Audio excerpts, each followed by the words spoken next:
kamamis. Andito tayo sa lugar ko.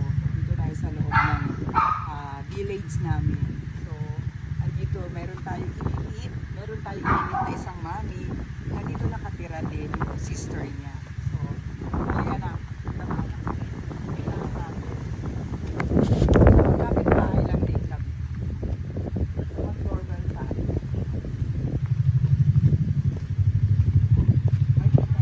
Ay, mami! Dito ako nagdo-doorbell. Ano ba, mami? Magkasama ba to? Ay, laki, mami. Grabe naman. Ako na lang ako sa kabila. Oo, malaki. Bakay na sister. Grabe. Wala kami dito sa loob ng village. Sabi ka pa. Grabe na ako siya. Ang pinakamalaking bahay dito. Oh my God. Talagang mansion. Mansion naman ito, mami. Sister. So, kailan kayo, sa US? Asa ka na? Ito, nakabili ako sa iyo ng bag. O, ano nga pala yung bag na yung nakalimutan ako na yan? Oo, yung bag ni Bessie. Oo. Hello po. No, it's okay. Okay lang, mami. Kasi yan.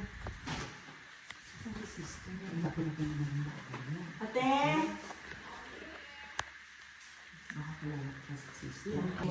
Si Mami Lloyda, babalik na lang Canada.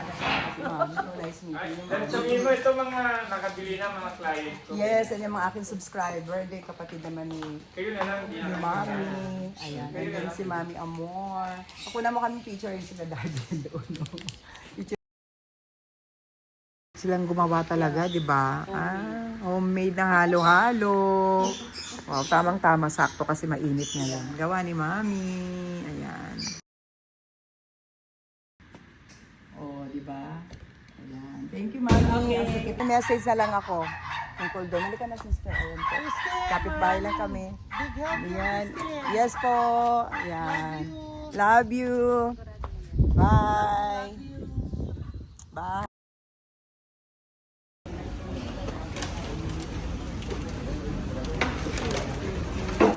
Mami, ito na yung kanyang Hermes click clock na ano. Wow. Na daw si Mami sa Japan sa Sunday.